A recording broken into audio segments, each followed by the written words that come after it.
host, Khaled Abdallah, and I'm joined today by a special guest, Karl Darden. How's everything going today, Karl? Good, good. How about you, Khaled? I'm doing great. So, Karl is a graduate of the U.S. Naval Academy and a 20-year veteran. He's also a former helicopter pilot and a chronic Navy sports fan, which gives you a hint about our topic today. His enthusiasm for all Navy sports led him to create the Navy Sports Nation blog in January 2020, and a year later, he started the Navy Sports Central, which is the official podcast of the Navy Sports Nation. Karl's guests have included Navy coaches as well as current and former Navy athletes who have performed on both the national and world stage across a wide range of sports. The goal of his podcast is to introduce them to as many sports fans out there as possible. So, I think that tells you everything you guys need to know about the topic today. We're going to talk to Karl, who is an expert on the Naval Academy sports. We're going to talk about the history of the biggest men's sport there and the biggest women's sport there, which is lacrosse. I'm sure you guessed football for the men. But let's jump into you before we jump into the actual sports and the history of all that. So obviously you mentioned that you're a veteran and a graduate of the U.S. Naval Academy, but what is it about it and the Naval Academy sports that has you so passionate about what's going on there? Well, I think it's because I've always been a big sports fan, starting from when I was younger. And interestingly enough, when I went to the academy, believe it or not, one of the things that freshmen were required to do on the weekends was go see at least one sport in the yard, okay, on the campus. So that gave me a chance to go look at some sports that I'd never even seen before, like squash and water polo and some other things as well. So I think that kind of got me to appreciate, you have a lot of these different athletes here who work just as hard as these football and basketball players, but the sports aren't as well known, obviously. That doesn't mean they work any less. And I think that I really gained a new appreciation for that. And that's why I really made it an effort. I really made an effort to learn as much about the different sports as I could. So what's the other big sports, we'll say for men, other than, the big three, which is, or I guess the big two, football and basketball? What are the other big men's sports at the Naval Academy? What are the big women's sports there? Okay, good question. There's a total of 36 varsity sports across the whole spectrum, and that's tied with Ohio State and Stanford for the most varsity sports for any D1 program. As far as the men goes, you got football, obviously, basketball, lacrosse, you got baseball. One of them that has been recently made a varsity sport has been men's rugby, and they won a Oh, national okay. title in that by beating University of California just last year. So it's just a wide range. For the women's side, you have, basketball is obviously very popular. Lacrosse is probably the one that has enjoyed the most notoriety over the last, say, 15 years or so. And we can talk about that a little bit later on. But Yeah, in for addition sure. to that, women's swimming and diving has just been a mainstay in the league since they joined. They've won like 20 league titles in 22 years. That And makes sense, right? It's for the Navy. yeah, for You got to be sure. a good Yeah. swimmer. And then women's track and field as well. That's another big sport for them. So Okay. just a huge, I'm just a huge fan of all these athletes because they work so hard and the most of the country doesn't know about them. So that's one of the reasons I started the podcast. For sure, for sure. I mean, you mentioned the men's rugby. I mean, growing up on the West Coast, rugby is a pretty big sport here because I think we have a big Pacific Islander population. It's big Hmm. there. Lacrosse is not. I don't think I Right, knew right. anybody that played lacrosse out here on the West Coast. It's definitely more of a Northeast sport, which makes sense for Navy's on the Northeast. So, but it is an incredible sport to watch, and I've watched a couple of the, usually in the tournament, the men's tournament. I Hmm. believe it's in midsummer. Is that right, or is it in It's March? usually they have the Final Four over Memorial Day weekend every year. Memorial Day weekend. Okay, so Hmm. late spring, early summer kind of thing. Right, So right. you mentioned that these Naval Academy athletes don't get the same recognition and notoriety as some of the other big time athletes around the country, the college athletes around the country. I mean, we know, I think, a little bit about the student athlete experience at big time universities. What's the student athlete experience like at the Naval Academy, and how is it different? Yeah, the best place to start is with the academics. Okay, in terms of the course load that they carry year in and year out, it is easily 18 to 20 credit hours every semester, and I think that probably You compare that to a regular, well, what an athlete might take at a standard D1 school, 12 for sure, because you got to take that to be a minimum, to be a full-time student. But maybe 15, they'll go as high as 15, but usually they like to try and keep it in that range so that they can basically, focus on their sport as well. In addition to that, there's also professional development that goes on for the midshipmen. So you might have, for instance, professional lectures that take place at night that cuts into their study time to time. During the summer, where some athletes would probably be involved in some sort of off-season program to keep up with their training and so forth. At least 1 month of the mids training is going to be taken up by doing stuff professionally, like learning what the Marine Corps is about, or learning what it's like to be on a submarine or a ship, or visiting an aviation squadron to see what that life is like.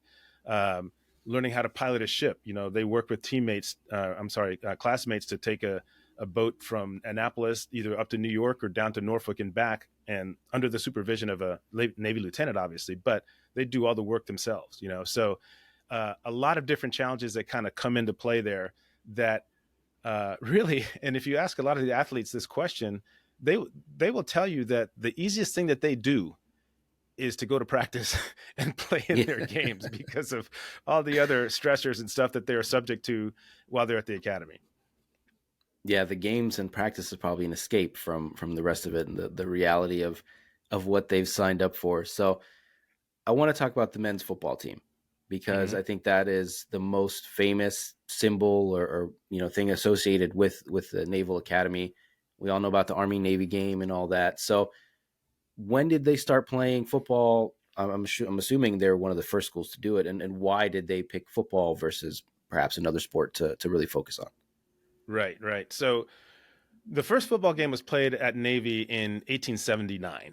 Okay, so quite a while ago, and I think the reason they started playing, I don't have Wow. any kind of historical reference on this, but just knowing that college football was just kind of starting to show up across the national stage, and Navy being a 4-year school like anybody else, they didn't want to be left out. Plus, when you think about this is one thing I didn't mention before, but when you think about the mission of the Naval Academy is basically to train midshipmen morally, mentally, and physically. Well, that physical component comes into play by, all these sports that they can play. And the reason for that is because there is really no better way, outside of a combat environment, obviously, to see how individuals react under pressure than on the field of competition, right? So that's why the Navy takes that physical mission so seriously, and that's why they're so proud of having that, the 36 varsity sports available for the men and women to take part in. So I believe that, even going back into 1879, that part of the mindset was, we got to make sure that our people are tough, when they hit the fleet. So football is one way to toughen them up, so. Yeah, absolutely. So in the what maybe 150-year history of them playing, I think we're close to 150 years. What were the glory years? What was kind of the highlight years of the Naval Academy or the midshipmen on the football team? Yeah, so they started playing Army in 1890. Okay, so that's when that series first got started, and Navy won the very first matchup like 24-0.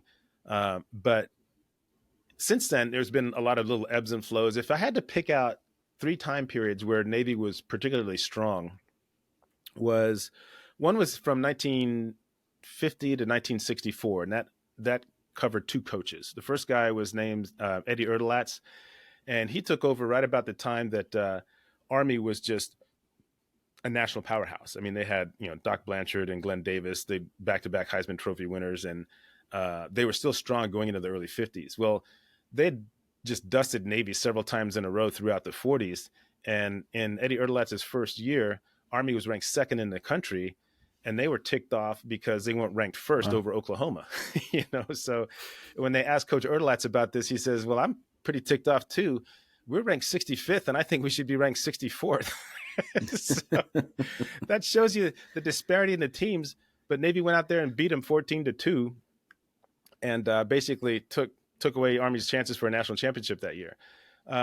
So they had enjoyed a really good decade in the 50s and into the early 60s when they had Roger Staubach. Obviously, he's probably Navy's Hmm. most prominent football player. Um, Yeah, for sure. and then if you go to um, just from 2002 to I'm going to say 2021, and marking those years because it's a nice solid 20 years. Before that, even when I was there, Navy was fairly mid-level. I mean, when I was there as a freshman, they did make it to a bowl game. Actually, the first 2 years they made it to a bowl game, but after that, things kind of started to slide a little bit, and they kind of went into a period that we refer to as the dark ages until a gentleman named Paul Johnson was hired back from Georgia Southern. He was Navy's offensive coordinator for a couple of years in the mid 90s, and he brought back the triple option, or his version of it anyway.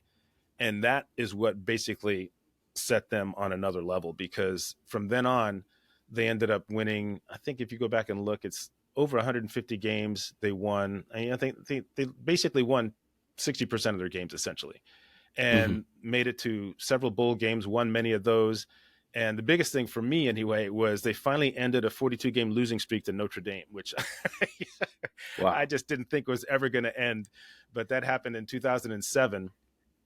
And then since then, Navy's beaten them 3 more times. So uh, I would say that right now they're probably in a little bit of a flat spot, but I like what's happening because they hired a new offensive coordinator.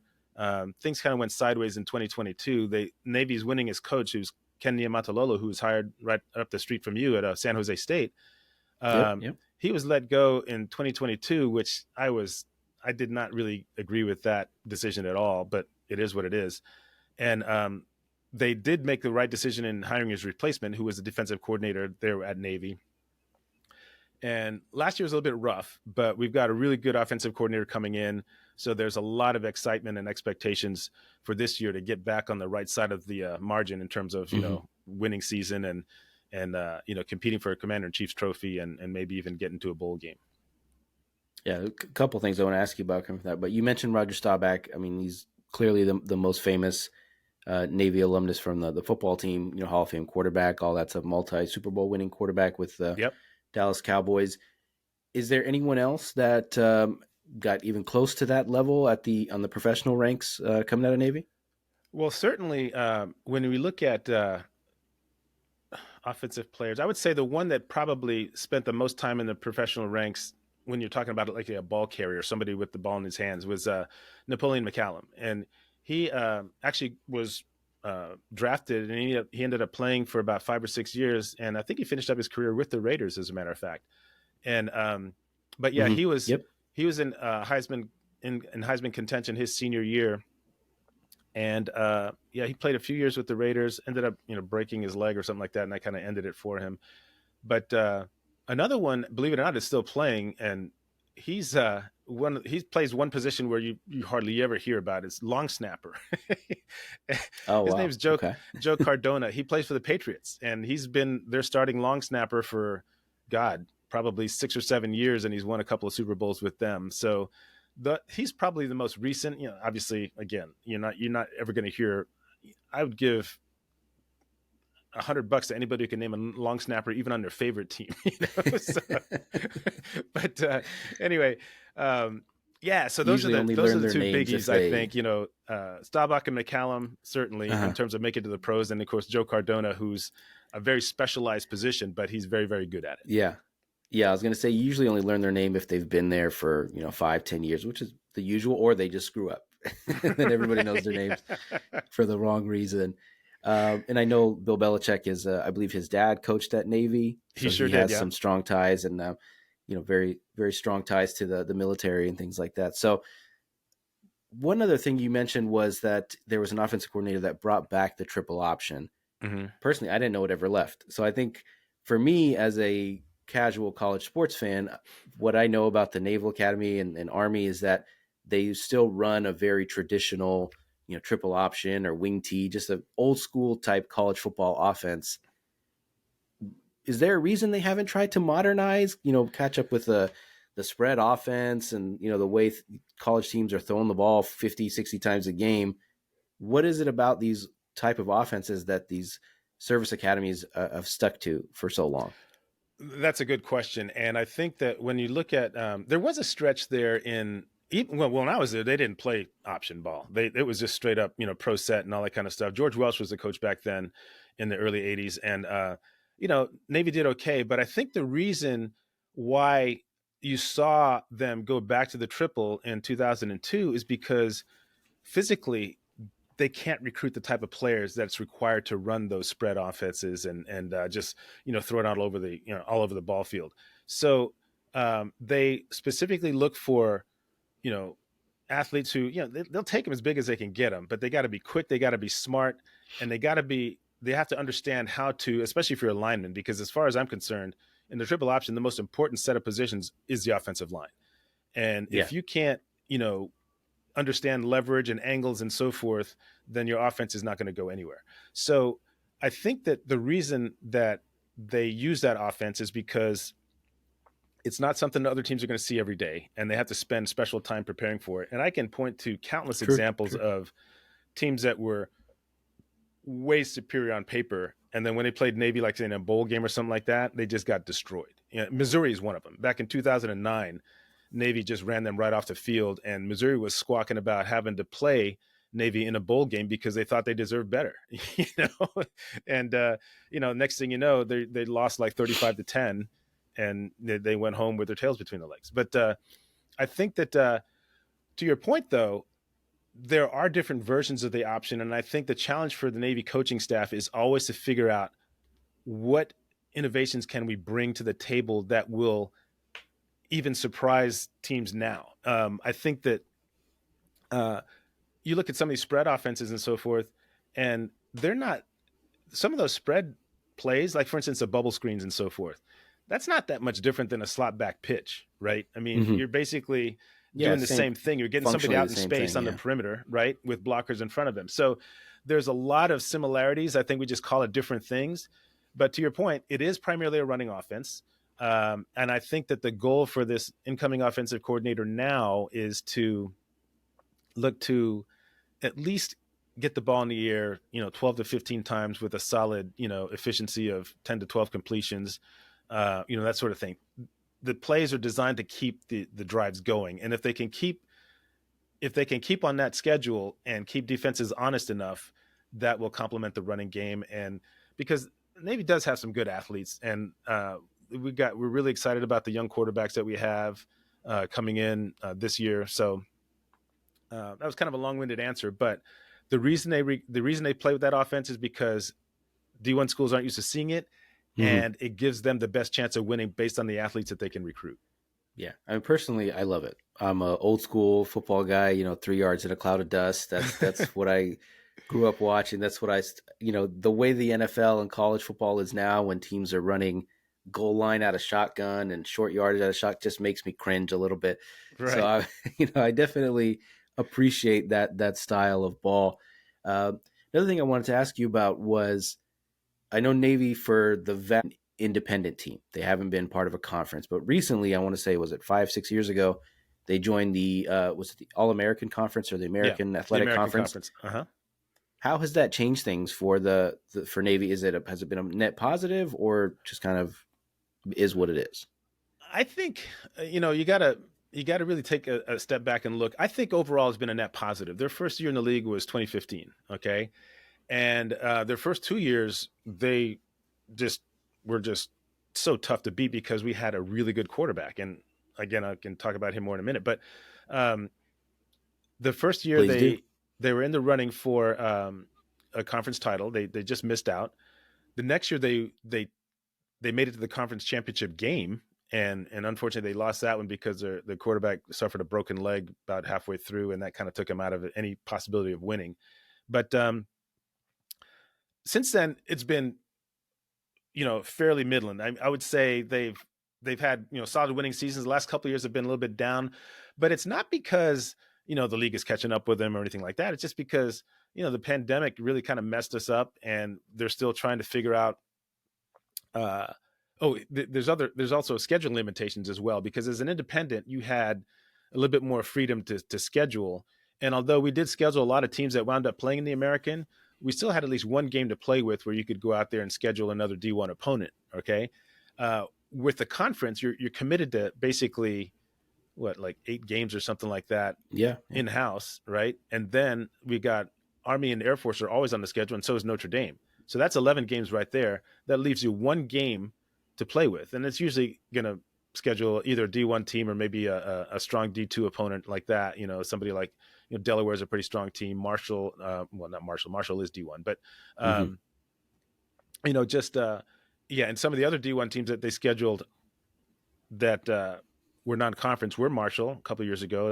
That did not go well, but and then like Brigham Young a couple of years before that, and similar story there. But I think that the freedom of the scheduling is probably what hurts the most. But I would say the American is as competitive a conference as there is outside of the Power Five, and I think it's a perfect conference for him. I just think that it's got those mid-tier teams that Hmm. are very competitive, and for anybody who follows Navy football, I always tell them, look, if your expectations are more than what the what the coaches' expectations are, then you need to find another team to follow because you know and the coaches, this is what they look for. Their priority is winning season, obviously, beating Army and Air Force and winning the Commander in Chief's trophy, qualifying for a bowl game and pulling down the occasional win. So for Hmm. me, that translates into a 7-5 or an 8-4 year, wins over Army and Air Force, and a bowl game from time to time. That will make me happy. So Yeah, yeah.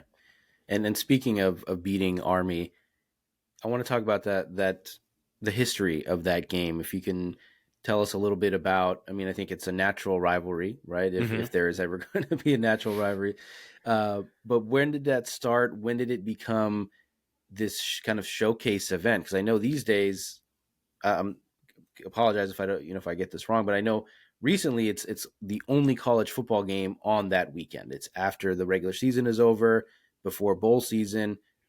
It's the only game in town that week. So when did it become this huge showcase event that's become a national event? Right, and that's a good question too. So uh, the series started in, like I said, 1890. And a quick funny story for you: Navy won the first couple of games, and apparently after one of the games, this admiral and this army general got into this altercation. I mean, it got pretty bad because one of them, I think the admiral, challenged the army general to a duel. So I'm going, oh my god, how bad could things be if they're starting to threaten to kill each other? But anyway, so the president, who was it at the time? Was it McKinley? He basically said, you guys aren't playing for, no, it was Teddy Roosevelt, because this is in the early 1900s, I think. He said, you guys aren't playing for a while. Okay. Just cool off and, take some time off. And then finally started back up again. But anyway, to answer your next question about when did it become this big kind of national thing, I'd have to say it was right about the time all of these, conferences started kind of coming together and, having their championship week and so forth. Because for the longest time, the Army Navy game was played the Saturday after Thanksgiving. That's what it was when I was growing up. Hmm. Then they moved it back a week. So it was like the first week in December. And I think that what people saw was an opportunity to kind of showcase some of America's best athletes that you've never heard about. And again, kind of play up the whole patriotism angle and kind of dedicate one weekend to them where they're the only ones playing, which I think is pretty cool. Because even if you've never had an interest in going to the Naval Academy or West Point or anything like that, to be able to watch that game, and I tell you, the thing that is really interesting and really kind of special is the trailer. The lead in to the game is like about a 3 or 4 minute trailer, and one of the best ones I ever heard was in 2019 when Navy played Army, and I believe they played in the, I don't know if they played them in the Meadowlands, or yeah, they played them in the Meadowlands that year. And they basically, the person who put that together took part of John F. Kennedy's speech that he made to the graduating class of 1961 or two, I think it was, and just built an entire 3 minute trailer around it, showcasing the Army and Navy athletes. It's on YouTube. You should go look it up. It's really kind of inspiring. Yeah, for sure. But for if nothing else, anybody who is just even remotely interested in Army or Navy, that's the game to watch. It really gives you an appreciation for the athletes and who they are, and I like it. I like the fact that they have their own game. I hope it stays that way. I realize that there's never going to be a national championship at stake whenever these two teams are on the field, but who cares? There's more to college football than that sometimes, and I think that when you really look at college football in its purest form, where there's no shoe contracts on the line or anything like Hmm. that, where people are playing for the person next to them, and that is it. after they hang up the spikes, they're off joining the Navy or the Marine Corps and doing their thing in the service. So it's pretty Yeah, special.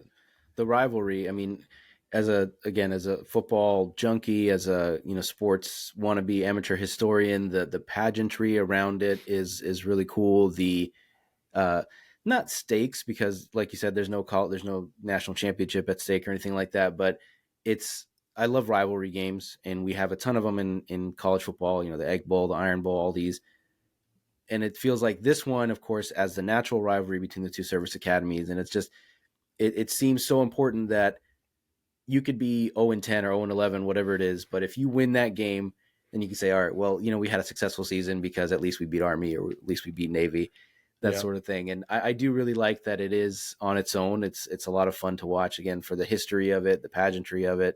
And again, as a college football junkie, or a college football fan and a sports junkie, it's a lot of fun. So, Yeah. Yeah. and then I want to talk about the women's side of things. So, in our lead up, we talked about what the biggest women's sport was that we wanted to cover, and you mentioned lacrosse. So I'll ask you a similar question about men's football for the women's on the lacrosse side. When did they start playing, and why? I know lacrosse is a pretty ancient sport. Used to be played by Native Americans and that sort of thing. So did they start playing it around the same time? Actually, no. First of all, the men started playing lacrosse probably, yeah, back in the 30s or something like that. I don't know. But uh, the women were first admitted to the academy in 1976. So the first graduating class was 1980. And that's when I entered the academy. It was 1980. I graduated in 84.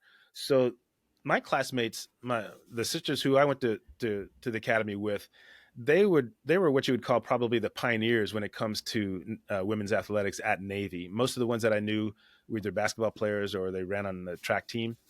Lacrosse was started as a club sport in the early 1990s, and then they got to be pretty good at it too because they won a couple of club national championships in the late 90s. In fact, on one of my shows last year, it was about a year ago this time, I interviewed a member from that team that won in, I think, both 99 and 2000. And she went on to become like an A6 pilot, jet pilot and stuff like that. And now she actually coaches women's lacrosse in Maryland. Yeah. So they became a varsity sport in 2008.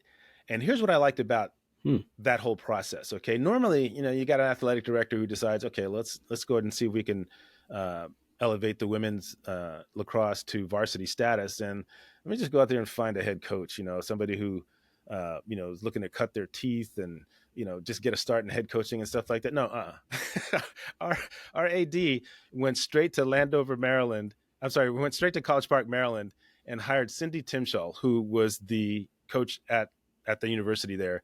She had just come off of God knows, I don't know how many national championships she won 4 in a row at one time, and then 2 of those teams were undefeated. So he went straight to the top because he's saying, hey, if I'm going to do this, I'm going to go big. And he's probably that was probably his best selling job ever to pull a big time coach away from a program like Maryland and bring her to Navy. And after that, I mean, the program just took off. I mean, they competed for a league championship almost right away. They won 4 in a row from 2010 to 2013, and then 3 more in a row from 2017, 18, and 19. And they've made 7 NCAA championship. I mean, sorry, NCAA tournament appearances during that time. Okay. So she's still the coach and still going strong. So um, pretty cool. Hmm. And who would you say? It doesn't have to be women's lacrosse, but a women's athlete in general. Who do you say is the most successful or most famous women's athlete that has come out of the service academy or Naval Academy? Well, yeah, I'm going to stick with lacrosse because that is the one where, on the women's side anyway, that is the one team that has gotten the furthest when it comes to competing for a national championship, and that was in 2017. You'll note that when I was giving you Coach Tim Shaw's record in terms of when they won the Patriot League championships, there's a gap there of 2014, 15, and 16. Hmm. Well, that was because Loyola joined the Patriot League that year, and their coach used to play for Coach Tim Shaw at Maryland, and she was just a recruiting dynamo because when I look back on how everything played out there, it was almost like you're like the popular kid in school and everything, and all of a sudden this Mhm. bully shows up and starts stealing your lunch money, right? Yeah, yeah. And so for 3 years, that's what Navy had to deal with. And it wasn't because their program had come down at all. They were still getting through a season with only 1 and 2 losses. The only problem is those 1 and 2 losses were always against Loyola, and that was keeping them out of the tournament. So Coach Timshaw, who had some great talent, and she had a couple of twin sisters named Julia and Jenna Collins. They were just amazing. One was a midfielder, the other one was attack, but they were still missing one person, right? And so Coach Timshaw goes to Virginia, Alexandria area, and she finds this young athlete named Kelly Larkin, who was one of the best lacrosse players in the country, and convinces her to come to Navy. And as a freshman, that was the missing ingredient. I mean, she was also an attackman, but she just had this incredible ability to see the field. I mean, her field vision was unbelievable, and her passing was just pinpoint. She scored. She had over 100 points in each of her first 3 years at the Wow. academy, and most of those were assists. So assists and goals, just a nice combination. And she was a deadlock to break all the D1 points records her senior year, but the pandemic hit and wiped out the season. Mm. Now, let's go back to 2017. Sure enough, they come down. They have a great run through the Patriot League, and I think they finished second in the before the tournament started. And sure enough, there was Loyola waiting for them in the championship game, and that was they had to get past them to get to the tournament. And they played them in Loyola in Baltimore, and Navy just destroyed them. I mean, they beat them Mm. like 15-5. So everything just kind of came together. Jenna Collins had 8 points, 5 of them were goals. Larkin had 2 goals and 4 assists, and just kicked butt from start to finish. Then they got to the tournament, and they ended up playing in the quarterfinals. They played University of North Carolina, which was they were the defending champs, Yeah, and they they're were the number two. powerhouse route, right? In Yeah, women's lacrosse. Yeah. and they were the number 2 seed at the time. And Navy at one point was down 13-10 going into the fourth quarter, and they just put it together in the fourth and ended up winning 16-14, and that got them to the Final Four. But unfortunately, that was where the ride ended. They lost to Boston University, I think, or Boston College won. But what a great run that was! And they won the Patriot League again the following year, and the year after that. Now, I mean, if you're talking about glory years and so forth, they've never really dropped to the next level since Coach Tim Shaw has taken over. And right now they got a young group of athletes that are just unbelievable. This one young girl, she's one young woman. She was Ava Novino. She is um, not Novino, Ava Jovino. She is a sophomore this year, but she almost broke Kelly Larkin's freshman scoring record last year. And Wow. they got a lot of really good freshmen coming in, and they're ranked 17th in the country. So if you're asking me, the one women's team that play a sport that people are just like, okay, lacrosse, yeah, I'm with you, I know that sport. Um, that is the one team that probably has the best chance, because they only take 16 teams in a tournament, so all you got to do is win like 4 games. You Mhm. can ride a hot goalie that long, and as Yeah, the rest of for your sure. team is playing well, you can do it. I mean, the men almost did in 2004. They made it all the way to the final before they lost to Syracuse by an eyelash, But yeah, I mean, women's lacrosse is really great. I'm actually going back to Annapolis in April, and I'm going. One of the reasons I'm going back is so I can watch the Army Navy women's lacrosse game. Oh, awesome. Yeah, I Yeah. mean, I think it's a pretty clear parallel. It's like it's probably the most physically demanding sport that women play at at that college level in terms of Hmm. the physicality and the contact. It's if people aren't too familiar with lacrosse, it's basically hockey mixed with football played on Yeah, grass. yeah. Now they're trying to take some of the contact out of it for Yeah. obvious reasons, Hmm. concussions and all that kind of stuff. But the women's game, and you'll notice if you ever watch, it's a little bit different in terms of the rules and so forth. But in terms of skills, I mean, I'm telling you, their fundamentals are as sound as anybody else when it comes to hitting the open player, shooting on the run, shooting with both hands, picking up ground balls, all that kind of stuff. Yeah, it's a great sport to watch, and I think it's Hmm. definitely it's easy for casual people to understand because it's just score, just get the ball in Yeah, the yeah. net, and that's all it takes. I'm sure there's all kinds of little details and things like that and rules, but just get the ball in the net. It's pretty simple. Uh, Right. so I wanted to shift gears a little bit. I mean, you talked about a couple things with the pandemic wiping out the season, and I wondered I mean, back to kind of a previous question about how life is different for the service academy athletes versus a regular student athlete. So, do they have redshirt seasons? Do they do medical exemptions for service academy athletes, or is it 4 years in, and then you're out? Yeah, good question. And medical exemptions are rare. They don't happen that often. The last time I remember it happening, although it's probably happened at least once since then, or twice perhaps, but I just don't recall. Napoleon McCallum, when he was a senior, suffered a broken ankle in his first two games, and the academy administration allowed him an extra year of eligibility so he could play, which was great because we ended up beating Army that year. Probably wouldn't have beat him without him. But anyway, um, they do happen. They're rare. The closest thing to a redshirt season is probably, you have some football players who end up going to the prep school, which is up in Providence, Rhode Island, and they can play football up there. Obviously, not playing against other colleges. It's almost like kind of junior varsity or something like that. But that's just a year that they can kind of sharpen up their skills without burning a year of eligibility, right? Mm-hmm. So, but yeah, I mean, even this year they had a guy. In fact, he was one of our captains as a senior. His name was Jake Busick. He petitioned for an extra year because of an injury, and they didn't let him do it. And then Mm-hmm. what he did, he ended up. I was kind of hoping he wouldn't do it, but he did. He had every right to. He entered the transfer portal, and he's going to go over to finish up his last year of eligibility at UCLA, which is kind of a drag because now he owes a boatload of money to the Navy. Oh, And I'll explain how that works.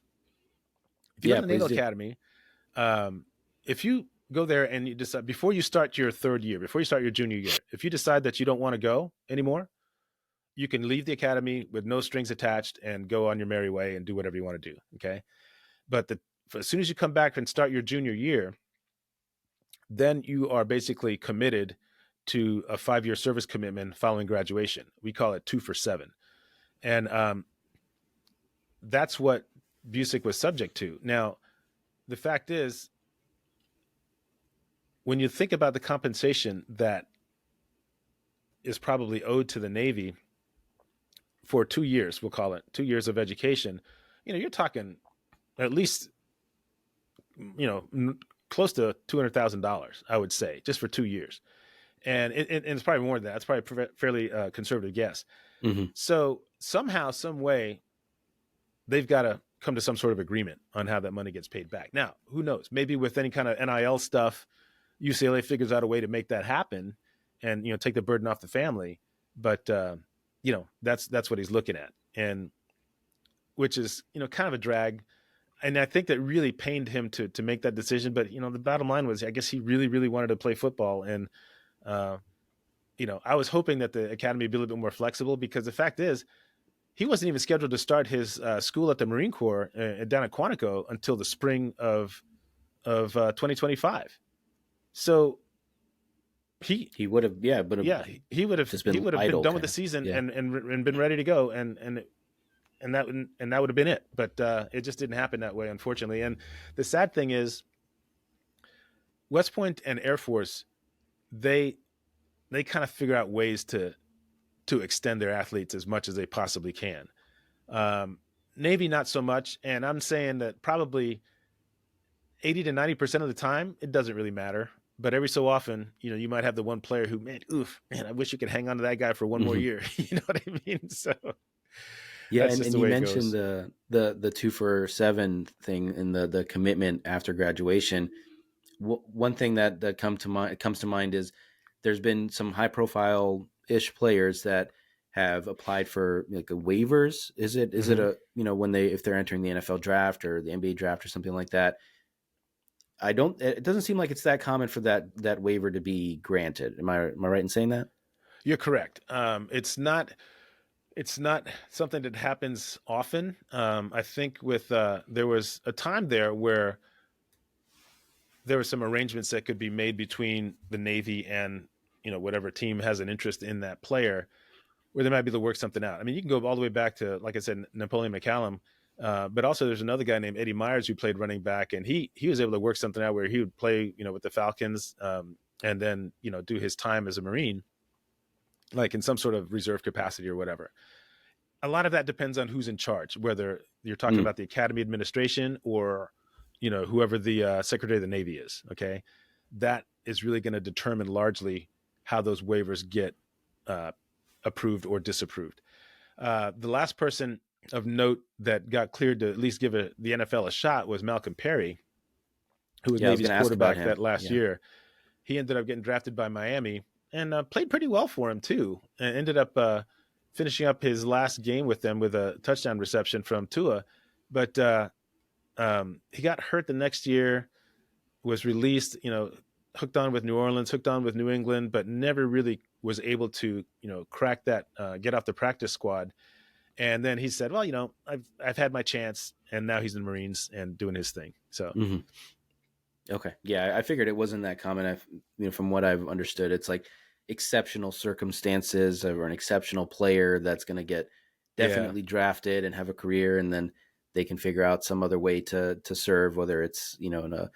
I think they use it. They said not maybe not promotional, but doing recruiting things like that. So it's not Oh quite yeah. active I duty, but Yeah, and I think that that's a really good thing to explore. hmm And the best example I can give you is David Robinson. Okay, yeah, for sure. he was class of '87. In fact, I actually had a chance to meet him when I was a senior and he was a freshman. He won't remember this, but I actually had him at a watch inspection. I had to make sure his uniform was all squared away and everything before he stood watch. But anyway, um, he was what did he end up doing? He ended up going civil engineering, and he did Hmm. that for 2 years on active duty.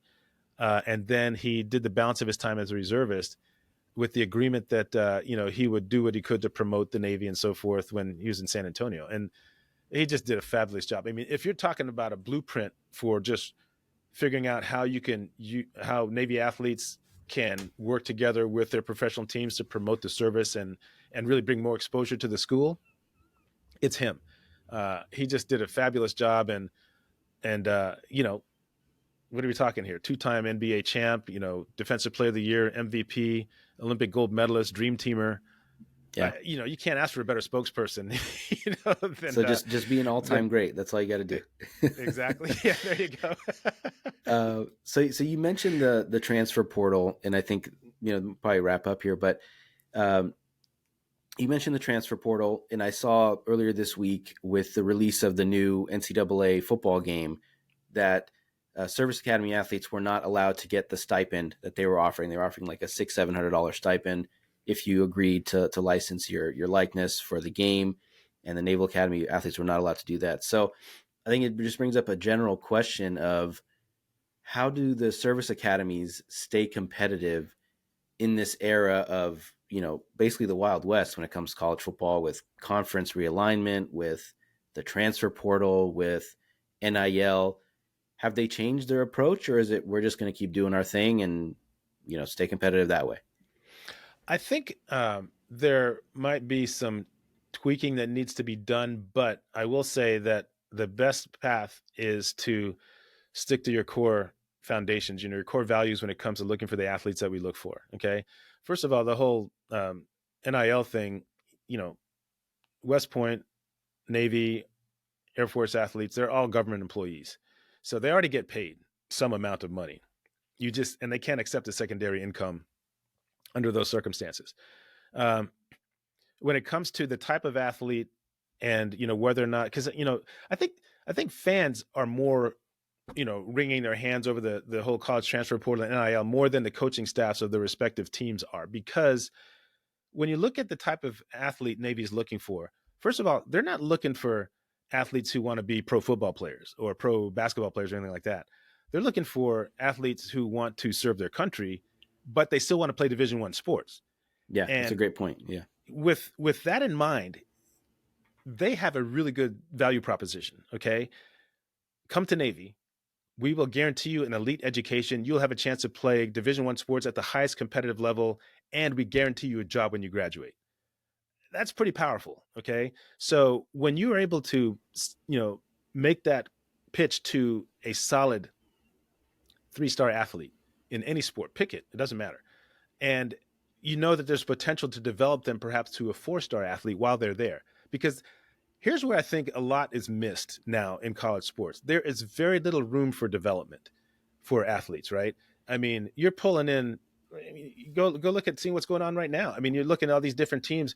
Hey, who's up on the transfer portal that I can pull in here from a junior college or from another school? They don't have to spend time developing them. And to me, part of being a coach in college sports should include that to some level.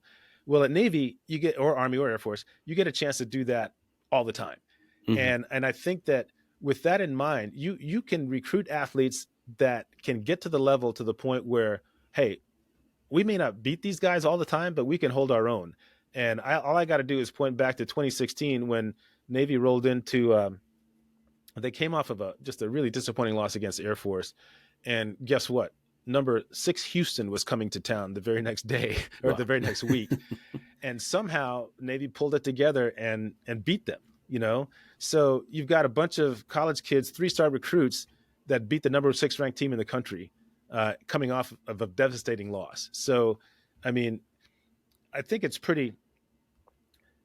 a challenge, no doubt, and I think sometimes it can be pretty frustrating. But I believe that as long as Navy stays true to what has gotten them there, by looking for the right athlete with the leadership potential to become a really good Marine Corps officer or Navy officer, then they're going to be fine.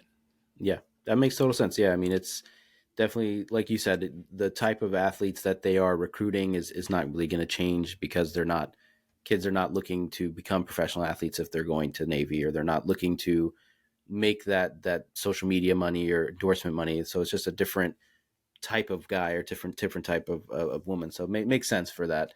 Uh, so where can folks find your podcast? Where can folks find you on social media if they want to learn more about the Naval Academy sports and all the cool things that are happening there? Okay. Yeah, thanks for that. Well, you can follow Navy Sports Central wherever you get your podcasts. I'm on all the directories. And if you want to check me out on Instagram, I'm at Navy Sports Nation on Instagram. And I also have a Facebook group. It's a private group, but it's open to anybody who's interested in Navy sports. You just punch in, go to Facebook, type in Navy Sports Nation in the groups, it'll come up. And there's like a couple of questions I ask just to kind of, weed out, people who just are Got going to to try filter to. the bots Yeah, and the trolls. exactly. Yeah, exactly. And then so you can join we have close to 1,000 members, in that group as well. Now I'm not saying all of them are active, but there you have it. And real quickly, I did want to point out, we're talking about national and world stages, but I did want to point out a couple of individual athletes who have really stepped up. And again, these are in sports that you may not be as familiar with, but we have a guy named Braden Presser, who is a javelin thrower for the outdoor track team. He was a first team All-American last year, finished 6th in the country in the javelin. And then we had a couple of members of the rowing team. They have three rowing teams at Navy, the women's team, and then the men's heavyweight and lightweight teams.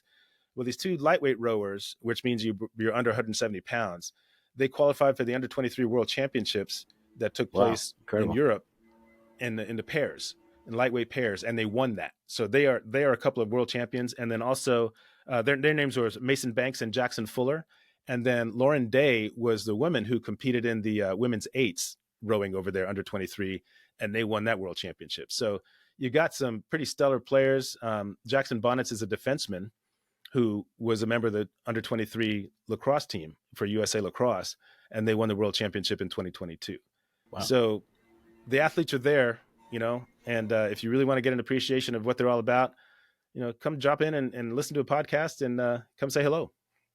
Yeah, so the athletic excellence is definitely not just on the football or the cross field. Sounds like it's, in the rivers where they're rowing, and on the basketball court and all these other places as well. So thank you Right. so much, Karl. Really appreciate your time. Thank you for sharing your knowledge and insight with us about the Naval Academy and the incredible things that are happening with the athletics there. Thank you so much.